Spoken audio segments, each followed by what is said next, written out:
arrived to heart of Akihabara. Now let's go upstairs and check out what type of items that they have in stock.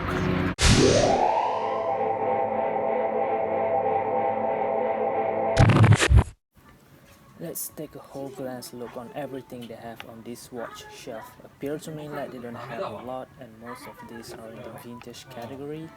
This is more like casual watches rather than just specific G-Shock or Baby G models. From the most top, we have two vintage Baby G with the classic bull bar. The price is fairly cheap, and next to it is another vintage series, but it came in this classic original box. This is cheap if you like vintage model, of course. Moving down are some more Baby G. Look how old this model is, even the batteries already ran out. Okay, found a slightly new one but too pricey. Below it is another new model in good condition, but the price is quite high as well in my opinion. Next to it is MSG series resin steel combination, 5,400 yen. It's fairly cheap.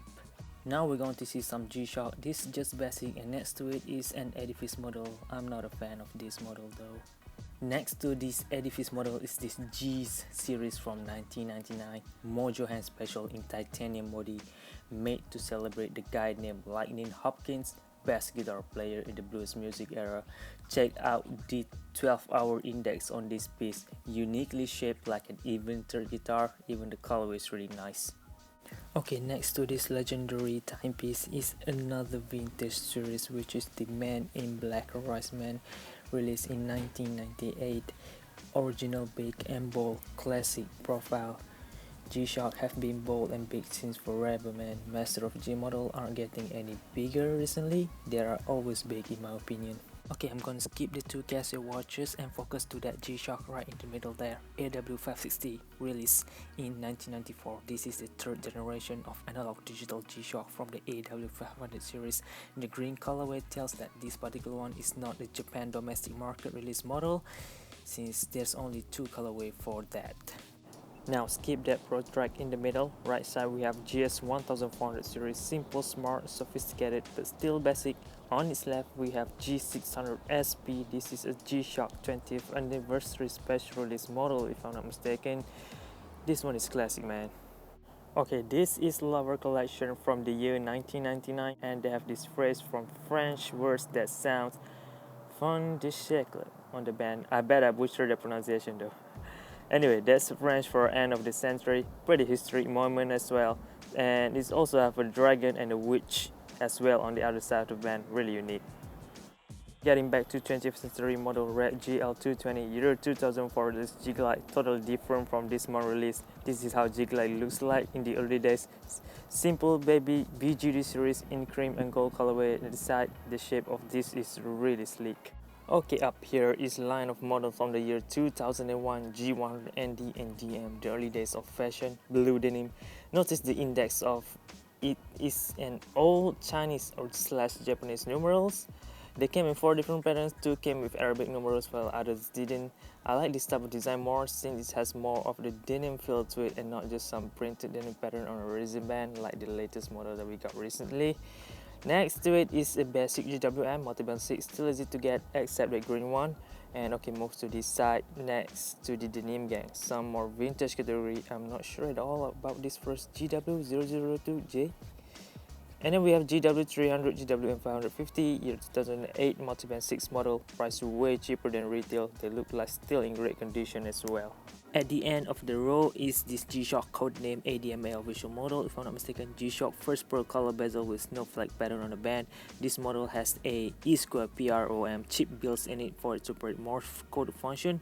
I don't know how that works, but it could store a lot of memory, like we store event on our smartphone, calendar, ID, credit card number, password, passport, and everything. It might seem easy today, but this is in 1999. This, my friend, is a really big deal. Next, we are seeing some newer multi-band 6 model and a sky cockpit. Not going to cover that up in this video, so move to the next, latest G Steel. I kinda like the idea of this model, but the look and design of this specific model really not in my taste of choice. And next going to be a square World Cup black and white, but it didn't come with a special box. That's too bad, so I have to pass on this.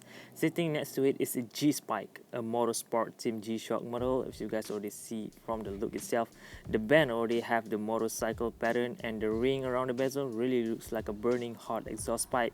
That color heat theme, if you guys ever noticed. On top of them is a Casio Sport Gear on the left. Middle is the limited edition 2009 release WWF Pro Track in beautiful green and white colorway. Okay, the most right is AW510M Street Fashion Style back in 1999. All silver metallic band and bezel, really classic piece. This model comes with a star mark G-Shock logo at the back. Old logo for G-Shock.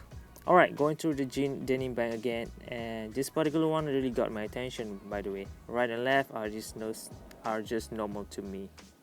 Okay, moving out from hard off, now going to another store. Looking at here, we have a little bit more vintage and old simple model. We have sky cockpit over here, and it's green and black sky cockpit as well, really unique. Again to another store, Quijote, still in Akihabara.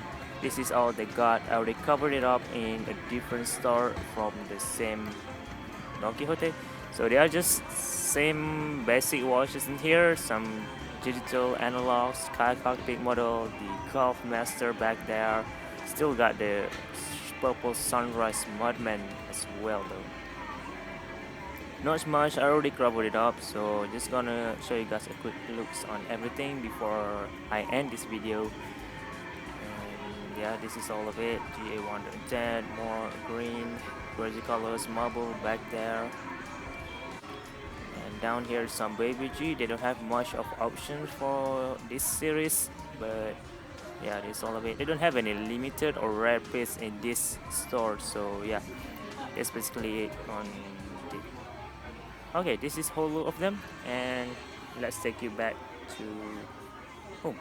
So that's basically it for this part of the video. I still went to another store right after Don Quixote, which I'm going to cover up in the different video because this one is already getting a lot longer than I expected. So just gonna film some outro for it and just some display for you guys to see. See you guys in my next G vlog. This is G-Shock High Fashion channel, and I'm out.